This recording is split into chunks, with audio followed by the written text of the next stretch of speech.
13 வயசு குழந்தைய தட தடன்னு வந்த போலீஸ் புடிச்சிட்டு போகுதுங்க. எனக்கு தெரியும், நான் இதை சொல்லிவிட்டால் உங்களுக்கு அது புரிந்து விட்டால் அந்த வீட்டில் விளக்கெரியும் என்று எனக்கு தெரியும். அந்த வண்டி ஓட்டிட்டு வந்த முத்துப்பாண்டி சார்ன்ற டிஎஸ்பி என்கிட்ட சொன்ன ஒரு வார்த்தை என்ன தெரியுமா? ராத்திரி 11 மணிக்கு 500 ப்ளீஸ். ஏதாவது சொன்னா, டேய் வாய மூடுறான்னு சொல்றாமா என்ன?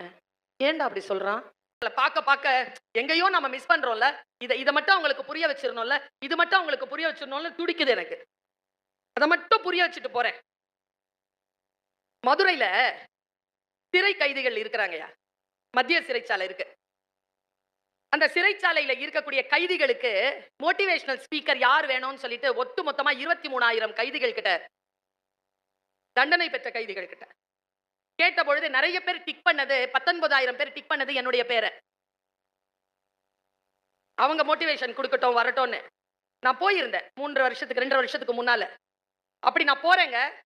அப்ப அந்த சிறை சாலையினுடைய டிஜிபியா இருந்தவர் வந்து, சார் அமரீஷ் கெஜ்ரிவால் அப்படிங்கிற ஒரு சார், ஒரு 6'10" இருக்கும் அவருடைய உயரம். இப்படி உயரமான மனிதர், வடநாட்டுக்காரன்னு நினைக்கிறேன். அவர் என்ன பண்ணாரு, வந்து உட்கார்றோம். நான் பேசுறேன், சிறைக்கைதிகள் முன்னால உட்கார்ந்து இருக்காங்க. பேசி முடிய எனக்கு 7:30 மணி ஆயிடுச்சு. 8:30 மணிக்கு எனக்கு ஃபிளைட். தெற்கு மாட வீதியில விழா.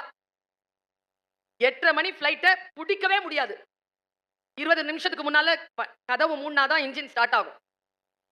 இன்ஜின் ஸ்டார்ட் ஆகி வண்டி போறதுக்கு 20 மினிட்ஸ் வேணும். நான் கடந்து போறதுக்கு எனக்கு 25 மினிட்ஸ் தான் இருக்கு. அதுக்குள்ள நான் போயாகணும். கூட்டங்க. என்ன பண்ணார் தெரியுமா? அங்க எஸ்பியா இருந்தவர், ஜீப் வந்தது, மேடம் ஏறுங்க அப்படின்னாரு. நான் பின்னால ஏறுறேன். அவர் முன்னால உட்கார்ந்தாருங்க. எஸ்பி உட்கார்றாருங்க முன்னால, பக்கத்துல டிரைவருங்க. வண்டி தெற்கு மாட வீதியில இப்படி கூட்டம் இருக்குல்ல, இப்படி இருக்குங்க கூட்டம். இப்படிதான் போகணும். கூட்டத்தை தள்ளிக்கிட்டு என்னுடைய அந்த அரசு வண்டி மட்டும் இப்படி வருது. முன்னால உட்கார்ந்து இருக்கிறது எஸ்பி, பின்னால நான் உட்கார்ந்துருக்கேன். வந்து 20 நிமிஷத்துல ஏர்போர்ட். பக்கத்துல 2 பேர் டிஎஸ்பி வராங்க, 2 வண்டி ஓட்டிட்டு. நேரா வந்து நிக்கிறோம். முன்னால நிக்கிறாரு அமரீஷ் கெஜ்ரிவால் சார். மேடம் வந்துட்டீங்களா வாங்க அப்படின்னு. நாங்க 2 பேரும் உள்ள போறோம். எஸ்பி சார் வந்து மரியாதை நிமித்தமா எனக்கு ஒரு தலையாட்டிட்டு போறார். அப்போ அந்த வண்டி ஓட்டிட்டு வந்த முத்துப்பாண்டி சார்ன்ற டிஎஸ்பி என்கிட்ட சொன்ன ஒரு வார்த்தை என்ன தெரியுமா? மேடம், நாங்கள் எல்லாம் நிமிர்ந்து பார்க்கின்ற, நிரம்ப மரியாதை செய்கின்ற உயர்ந்த அதிகாரத்தில் இருக்கக்கூடிய அதிகாரிகள் உங்களுக்கு காவலாக வந்தார்கள். உங்களுக்காக பிளைட்டை நிறுத்தி வச்சு வெளியில ஒருத்தர் நின்னார்னா அதுக்கு வேற எதுவுமே காரணம் கிடையாது மேடம். நீங்க படிச்ச படிப்புக்காகத்தான் உங்களுக்கு இந்த மரியாதை. அந்த படிப்பை படித்துக்கொள் என்று என் மகளிடத்தில் நான் சொல்ல போகிறேன் மேடம்னு சொன்னார். எதுக்கு படிக்கணும்னு உங்க பாப்பா கேட்டுச்சுன்னா சொல்லுங்க. மரியாதை கிடைக்கும் அதுக்கு படி, அதிகாரம் கிடைக்கும் அதுக்கு படி. நீ படிச்சிட்டனா உன்னுடைய வாழ்க்கையை நீ முடிவு செய்யலாம். இல்லனா எம முடிவு செய்யறதுக்கோ நீ தலையாட்ட வேண்டி இருக்கும். அதனால படி என்று சொல்லிக் கொடுங்க. குழந்தைகளிடத்தில் நாம் மிக சரியாக பேசுவதே இல்லை, இமோஷனலா பேசுறதே இல்லை. நமக்கு இமோஷனல் பாண்டேஜே இல்ல. ஒரு இமோஷனல் பாண்டேஜ் இருக்கா? இப்ப இருக்கிற ஜெனரேஷன்ல இந்த எல்கேஜி யூகேஜி குழந்தைங்களுடைய அம்மா அப்பா இருக்கிறீங்களே, உங்க அம்மா அப்பா என்ன சொல்லி தெரியுமா உங்களை வளர்த்திருக்காங்க? இங்க பாருப்பா, என்னெல்லாம் நீ பாத்துக்க வேணாம். நீ உன்னை பாத்துக்க, உன் பிள்ளைய பாத்துக்க, உன் குடும்பத்தை பாத்து. இன்னைக்கு எல்லாம் அப்படிதான் சுத்துதுங்க. இன்னில இருந்து டைலாக்க மாத்துங்க உங்க பிள்ளைக்கு. இங்க பாருடா, எஸ்எஸ்வில சேர்த்து இருக்கிறேன், ஃபீஸ் கட்டுறது ரொம்ப கஷ்டம், சிபிஎஸ்சி படிப்பு, கஷ்டப்பட்டு படிக்க வைக்கிறேன். என்னையும் என் பொண்டாட்டியும் என் பிள்ளைங்களையும் வளர்ந்து நீ ஆளானதுக்கு அப்புறம் நீ தான் பாத்துக்கணும்னு சொல்லி அந்த பாண்டேஜ, குடும்ப பாண்டேஜ சொல்லி சொல்லி வளருங்க. இன்னைக்கு அதெல்லாம் சொல்லிட்டு இருக்கு, நான் வளர்ந்தா போதும், நான் வாழ்ந்தா போதும்னு. குழந்தைக்கு சொல்லி கொடுங்க. குழந்தைய கொஞ்சம் வெயிட் தூக்க விடுறீங்களா? தோத்து மூட்டைய கூட எடுக்க விடுறது இல்ல. எடுத்துட்டு வந்து செக்யூரிட்டி கிட்ட கொடுக்கிறது, டிரைவர் கிட்ட கொடுக்கிறது. போய் கிளாஸ்ல வச்சிருங்க. ஏன்? உங்க பாப்பா எடுத்துட்டு போன முதுகு தண்டு உடைஞ்சிரும். எடுத்துட்டு தான் போட்டுமே. இவ்வளோ ஃபீஸ் கட்டுற, அது எதுக்கு எடுக்கணும்? அது மூட்டையும் எடுக்கணும். அம்மா அப்பாவாகிய உங்கள் சுமைகளையும் அதுதான் எடுக்கணும். அப்படி எடுக்கிற குழந்தை முதிர முதிர தன் பெற்றோர்களை பார்த்துக் கொள்ளும். தெரியுமா உங்களுக்கு? அதன் சுமையை நீங்க எடுத்துக்கிட்டீங்கன்னா வாழ்க்கை முழுக்க நீங்க தான் பார்த்துக்கணும். அதை இப்பெல்லாம் வந்து எவ்வளவு ரூபாய் கேக்குதுங்கிறீங்க? துட்டு, மணி, காசு, டப்பு. அம்மாடி, என்ன பில்லு போடுதுங்க மேடம். என் பையன் கேக்குறாங்க என்கிட்ட, அம்மா ஒரு 2000 ப்ளீஸ். இருந்துச்சு கோபம் எனக்கு. உத வாங்குவேன். நோ அப்படின்னு போட்டேன். ஏன் உத வாங்குவேன்லாம் சொல்றீங்க? இல்லைன்னா இல்லைன்னு சொல்லிட்டு போங்களே. ஒரு 3 மணி நேரத்துல 1500. ஏய் 3 மணி நேரத்துல ரூ. 500 குறைஞ்சிருச்சு அவனுக்கு. அப்புறம் இன்னும் 1 மணி நோ அப்படின்னேன். இன்னும் 1 மணி நேரத்துல 1000 ப்ளீஸ். ராத்திரி 11 மணிக்கு அம்மா இந்த அந்த கண்ணீர் இந்த ஸ்மைலி போட்டு 500 ப்ளீஸ். எங்க அம்மா சொன்னாங்க, குடுத்து அனுப்புடி. ஏன் பிள்ளைய இப்படி பண்ற? ரூ. 500 டிங்குன்னு சத்தம் கேட்கும்ல? நல்லா தெரிஞ்சுக்கோங்க பிள்ளைங்களா. அந்த டிங் சத்தம் எங்க ஈரல்ல அடிக்கும். டங்குன்னு அடிக்கும். ரூ. 500 போன உடனே அனுப்புறேன் sir. Thank you for your சேரிட்டின்னு. நீ தர்மம் பண்ணதுக்கு நன்றிங்கிறான். ஏதாவது தப்பு பண்ணிட்டாங்கன்னு வச்சுக்கோங்களேன், எம்மாடி அவங்கள தண்டிக்க முடியாததுக்கு என்ன இன்னைக்கு சொல்றேன் நானு. ஒரு 5 நிமிஷத்துல முடிச்சிடறேன் மேடம். இன்னைக்கு சொல்றேன் நான். மனசுல கல்ல வச்சுக்கோங்க. பிள்ளைய திருத்துறதுக்கு போனீங்கன்னா. பயப்படவே பயப்படாதீங்க. நான் நிறைய பயந்திருக்கேன். அதுக்கப்புறம் தெளிஞ்சிட்டேன் நானு.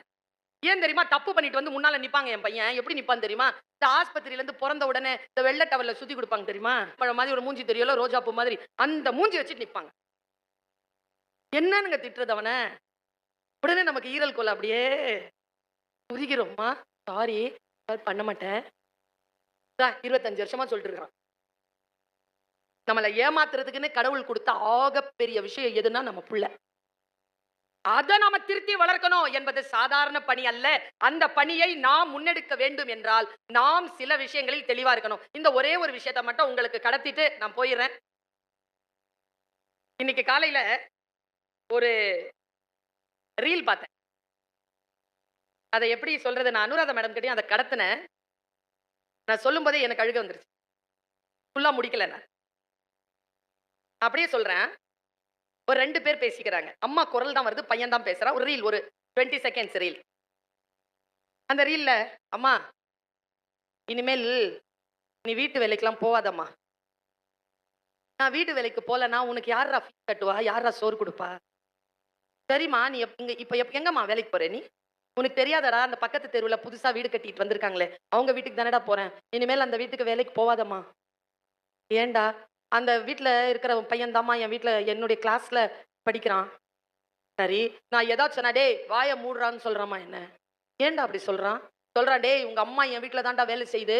நான் சாப்பிட்டு போடுற சாக்லேட் பேப்பர்லாம் அதான்டா பெருக்குது. என் ட்ரெஸ் எல்லாம் அதான்டா துவைக்குது. நாங்க சாப்பிட்டு இருக்கிற பாத்திரத்தெல்லாம் அதான்டா தேய்க்குது. ஒரு வேலைக்காரியினுடைய பையன் வாய் அடக்கி பேசுடான்னு என்கிட்ட பேசுறாம்மா. நீ அந்த வீட்டுக்கு போவாதம்மா. எனக்கு ஸ்கூல்ல ஒரே மானமா இருக்குதுமா. பையன் டைலாக். அந்த அம்மா டைலாக் சொல்லுது. டேய் உனக்கு ஒரு விஷயம் சொல்லவா? சொல்லுமா. நான் அந்த வீட்டுக்கு வேலைக்கு போறேன்ல, அந்த வீட்டு எஜமானி அம்மா என் கூட படிச்சவடா. சின்ன வயசுல நானும் அவ்வளோ 5ஆம் கிளாஸ் படிச்சோம்டா. ஆ இது எனக்கு சொல்லவே இல்லை. ஆமாண்டா. அவ என்ன இங்க வா இதை பண்ணு, இங்க வா அதை பண்ணு, இது பாத்திரம் தேயி, இது துணி தொய்னு சொல்லும்போது எனக்கு எவ்வளவு கஷ்டமா இருக்கு தெரியுமா? ஆனாலும் எனக்கு ஒரே ஒரு சந்தோஷம்டா சாமி. என்னமா சந்தோஷம் உனக்கு அதுல? அவ பிள்ளைய அவ எங்க படிக்க வைக்கிறாளோ அதே பள்ளிக்கூடத்துல நான் என் பிள்ளையையும் படிக்க வைக்கிறேங்கிற சந்தோஷம்டா எனக்குன்னு சொல்றான். நாம பார்க்க மறுக்கின்ற பக்கங்கள் என்று சில உண்டு. அதை பிள்ளைக்கு காட்டுங்க.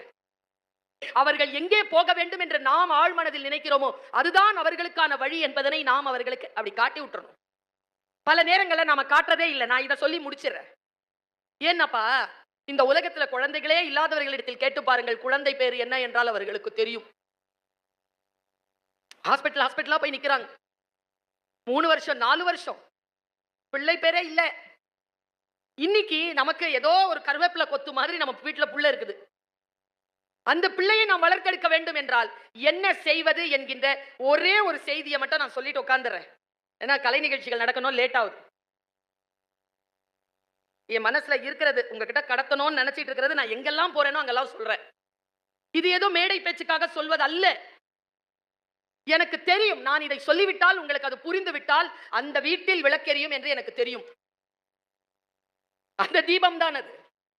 நான் கொடுக்கிறேன், முடிஞ்சா அந்த நெருப்பை எடுத்துட்டு போங்க வீட்டுக்கு, தீபமா ஏத்தி வைங்க. இப்ப சமீபத்துல நான் ஒரு படம் பார்த்தேங்க. இது கெட்டது கிடையாதுங்க. இது பாருங்களேன், இது ரொம்ப விலை உயர்ந்த ஒரு போன் நான் வச்சிருக்கிறது. இது நல்லதுதான். எப்ப வரைக்கும் நல்லது தெரியுமா? இதை நான் பயன்படுத்துகின்ற வரைக்கும் இது நல்லது. இது என்னை பயன்படுத்த தொடங்கிவிட்டால் அது கெட்டது. நான் இதை என்னை பயன்படுத்த அனுமதிப்பதில்லை. நோ. எவ்வளவு ஸ்ட்ரெஸ் இருந்தாலும் நோ. நான் இத கம்யூனிகேஷனுக்கு தான் பயன்படுத்துறேனே தவிர கான்வர்சேஷனுக்கு இல்ல. தொலைபேசியில் அதிக நேரம் நான் பேசுவதில்லை. தேவையான விஷயங்களை மட்டும் நான் மெசேஜ் போட்டு விட்டுருவேன். இது என்னுடைய ஆபீஸ். நான் சில நேரங்களில் மனம் சரியில்லாத போது எனக்கு என்று சில அவுட்லெட் தேவைப்படும் பொழுது ஆஸ்கர் மூவிஸ், பரிசு பெற்ற படங்கள்னு சில விஷயங்களை பார்ப்பேன். அது நமக்கு ஏதோ ஒரு விதத்தில் பாடம் சொல்லும். அந்த பாடத்தை எடுத்துக்கொண்டு என் மனதில் நான் என்னை செதுக்கிக் கொள்கிறேன். என்ன நானே ஸ்ட்ரென்த் பண்ணிக்கிறேன். இந்த ஸ்ட்ரென்த் பண்ணிக்கிறதுக்கு போகும் பொழுது ஒரு 5 விஷயம் எனக்கு மனசுல உலுக்கி எடுத்த விஷயம். உன் தாய் தந்தையரை பற்றி எந்த ஒரு மன வருத்தம் இருந்தாலும் அடுத்தவர்களோடு அதை பகிர்ந்து கொள்ளக்கூடாது. எவ்வளவுதான் இருந்தாலும் அடுத்தவர்களோடு பகிர்ந்து கொள்ளக்கூடாது. உங்கள் கணவன் பற்றி மனைவியோ, மனைவி பற்றி கணவனோ, 3வது மனிதரிடத்தில் அவர்கள் குறையை பேசக்கூடாது. பேசினால் என்ன நடக்கும் என்றால் அவர்களுக்கு நம்மிடையில் இருக்கக்கூடிய பாண்டேஜே புரியாது. அவர்கள் அறிவுரை தொடங்குவார்கள். அந்த அறிவுரை நம் வாழ்க்கையை சீரழிக்கும். இல்லை என்றால் அவர்கள் நம்மை பயன்படுத்த தொடங்குவார்கள். சொல்லவே கூடாது. அதே மாதிரி நம்ம கிட்ட எவ்வளவு பணம் இருக்குன்னு யாருக்கும் தெரியக்கூடாது. இருக்கோ இல்லையோ தெரியக்கூடாது. நான் இன்னொரு விஷயமும் சொல்றேன். உங்களுக்கு ஃபீஸ் கட்டவே முடியலையா? உயிரை பணையம் வச்சுட்டீங்க, ஃபீஸ்க்கு காசு இல்லையா? உங்க பையனை கூட்டிட்டு வந்து, உங்க பொண்ணை கூட்டிட்டு வந்து பிரின்சிபல் கிட்ட நிக்காதீங்க. தனியா வாங்க, தனியா வந்து பேசி பாருங்க. அது உங்க பையன் கிட்ட சொல்ல வேண்டிய அவசியம் இல்லை. உங்க பையன் பாஸ் பண்ணி கையில ரேங்க் கார்டு எடுப்பான்ல, ப்ராக்ரஸ் ரிப்போர்ட் எடுப்பான்ல, அந்த அந்த ப்ரமோஷன் கார்டு எடுப்பான்ல, அப்போ சொல்லுங்க, இது நான் கொடுத்த படிப்பு மட்டும் இல்லடா, எஸ்எஸ்வி ஸ்கூல் போட்ட அந்த பணத்தாலும் தானடா நீ இந்த ப்ரமோஷன் வாங்கியிருக்கேன்னு அப்போ சொல்லுங்க. அவனுக்குள்ளாக அப்பொழுது நன்றி உணர்வு மலரும். குழந்தை சைக்காலஜி நமக்கு தெரியறதே இல்லை. குழந்தைகளை நாம் ஏன் கவனிக்க வேண்டும் என்று சொல்கிறேன்.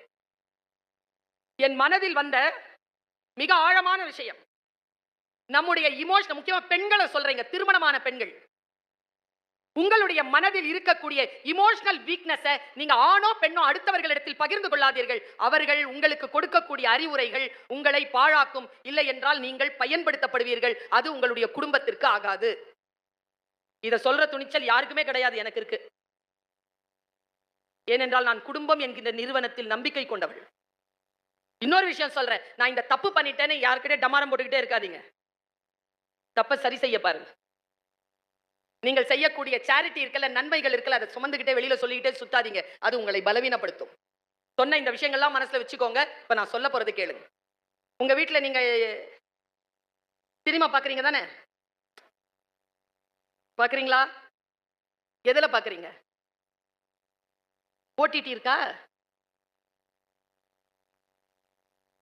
நான் ஒரு படம் சொல்றேன், அதை இன்னைக்கு போய் பாத்துருங்க. இன்னைக்கு இல்லைன்னா நாளைக்குள்ள பாத்துருங்க, மறந்துடும். இல்லைன்னா அந்த படத்துக்கு பேர் அடாலசென்ட். எத்தனை பேர் பார்த்திருக்கீங்க?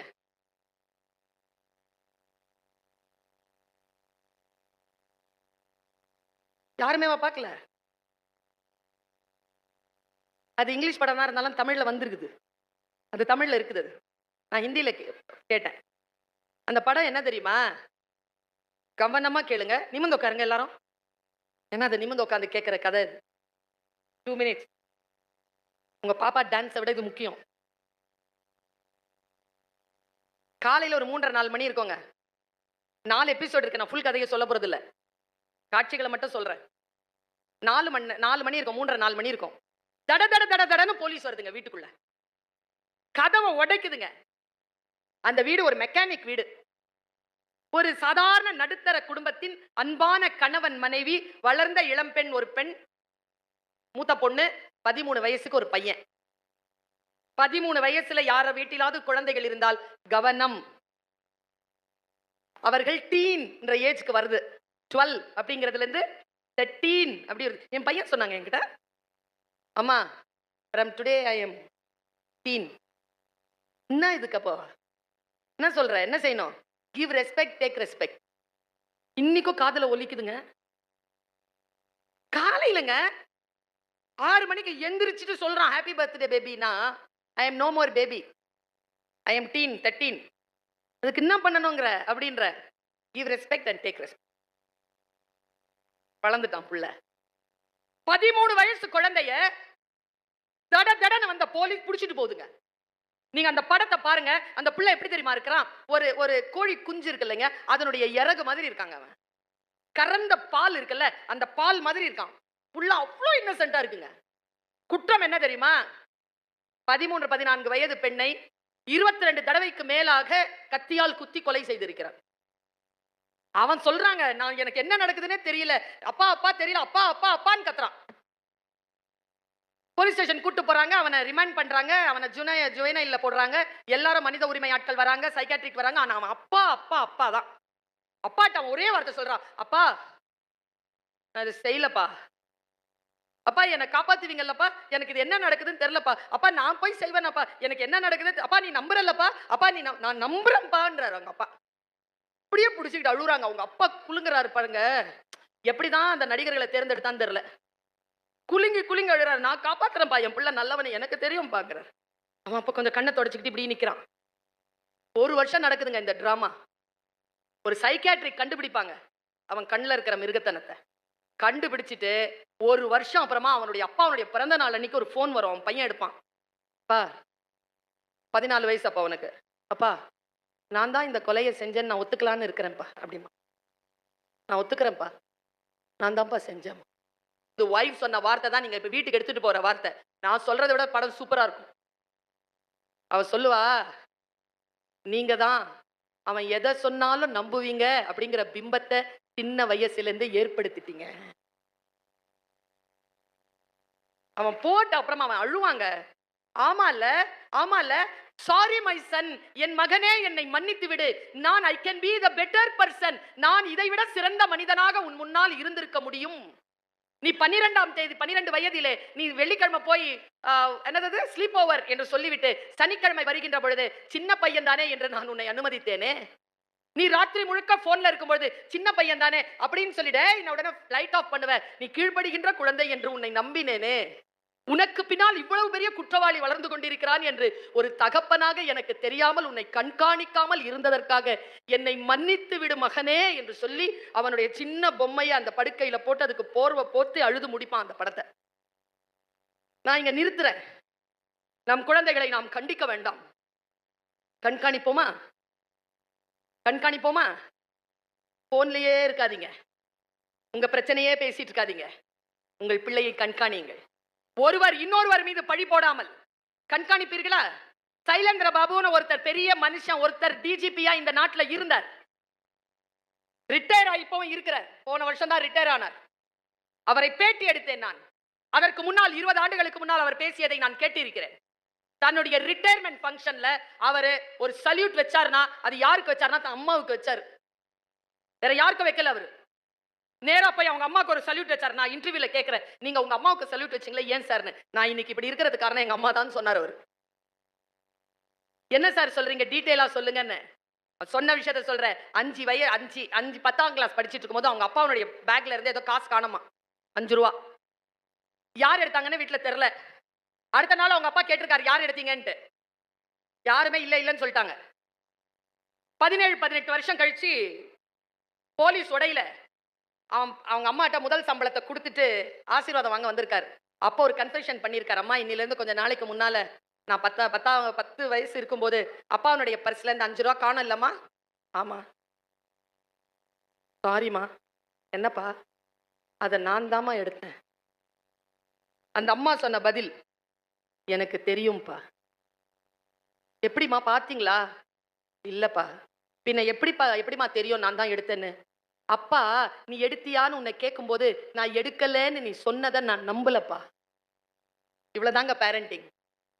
இவ்வளவுதான் பேரண்ட். நான் எங்க அந்த அம்மாவை வாழ்த்துறேன் தெரியுமா? தன்னுடைய கணவனுடைய பாக்கெட்டில் இருந்து 5 ரூபாயை பிள்ளை எடுக்கிறான் என்று என்றைக்கு தாய் கண்டு கொண்டாலோ அன்றிலிருந்து அந்த பிள்ளை எப்படி வளர்த்தா தெரியுமா? எவன் பாக்கெட்ல இருந்து காசு எடுத்தாலும் அவனை கூட்டிட்டு வந்து போலீஸ் ஸ்டேஷன்ல நிறுத்தி நீதிமன்றத்துக்கு கூட்டிட்டு போற போலீஸ் அதிகாரியா மாத்தனால அதுக்கு தான் அந்த சல்யூட். நம்மிடம் தான் இருக்கிறது. நான் திரும்ப சொல்றேன், அது உயிரியல் பிரச்சனையே கிடையாது. ஒரு ஆணும் பெண்ணும் சேர்ந்து விட்டால் ஒரு குழந்தை பிறந்துவிடும். சரியா குரோமோசோம் சேர்ந்துருச்சுன்னா, சரியா அணுக்கள் சேர்ந்துருச்சுன்னா பிறந்துரும். It is not a biological factor. இது நம்முடைய பொறுப்பு. நாம் அந்த குழந்தைக்கு ஹீரோவாக ஹீரோயினியாக இருக்க வேண்டும். அதற்கு சில விஷயங்களை நோ சொல்லுங்கள். குழந்தைக்கு மட்டுமல்ல, நீங்களும் நோ சொல்லிக் கொள்ளுங்கள். அவர்களை அடுத்த கட்டத்திற்கு உயர்த்துங்கள். இந்த ஸ்கூலுக்கு ஒரு சின்ன ரிக்வெஸ்ட் வைக்கிறேன். இனிமேல் இந்த குழந்தைகளுக்கு கொடுக்கிற ரிப்போர்ட் கார்ட, mark sheet no, rank card no, report card no எழுதாம எவ்வளவுதான் நீங்க பிரிண்ட் பண்ணியிருந்தாலும் அத்தனையும் தூக்கி குப்பையில போட்டுட்டு ப்ராக்ரஸ் ரிப்போர்ட் என்று எழுதி கொடுங்கள். குழந்தை ப்ராக்ரஸ் காட்டுறதுக்கு பேர் தான் கல்வியை தவிர மார்க் வாங்குறதுக்கு பேர் கல்வி கிடையாது. மீன் கடல்ல நீந்தோம், மானு காட்டுல ஓடும். அதனால நீங்க ஒரே நிலையில் அந்த குழந்தையை பார்க்கலாகாது. ஃபர்ஸ்ட் பிரைஸ் வாங்குற குழந்தையை நீங்க எப்படி பெருமைப்படுத்துறீங்களோ, ஃபெயில் ஆயிடுவான்னு தெரியும் பொழுது பாஸ் பண்றான் பாருங்க, அவனையும் சேர்த்து நீங்கள் கொண்டாடினால் அந்த குழந்தை அடுத்த கட்டத்திற்கு உயரும். நாங்கள் எல்லோரும் பெற்றோர்கள், நிர்வாகத்திற்கும் ஆசிரியர்களுக்கும் சொல்லுகிறேன், உங்களிடத்தில் 45 குழந்தைகள் உங்கள் வகுப்பில் இருக்கலாம். ஆனால் அதில் ஒரே ஒரு குழந்தை தான் என்னுடையது. என் குழந்தை எனக்கு ஓவியம் என்பதனால் என் குழந்தையை பத்திரமாக பார்த்துக் கொள்ளும்படி உங்களை நான் இவர்கள் சார்பிலே கேட்டுக்கொள்கிறேன். அவர்கள் சார்பிலே நீங்களும் சேர்ந்து உங்கள் குழந்தைகளை கண்காணித்து அடுத்த கட்டத்திற்கு வளர்த்து விடுங்கள். அவர்கள் சிறகை விரிக்கட்டும், பறக்கட்டும். இதோ நானும் அப்படித்தான் சிறகை விரிந்து பறந்து கொண்டிருக்கிறேன். ராஜாளியாக பறந்து கொண்டிருக்கிறேன். உங்கள் பிள்ளைகளோடு சேர்ந்து வாருங்கள், சேர்ந்து பறப்போம். வாய்ப்புக்கு மகிழ்ச்சி.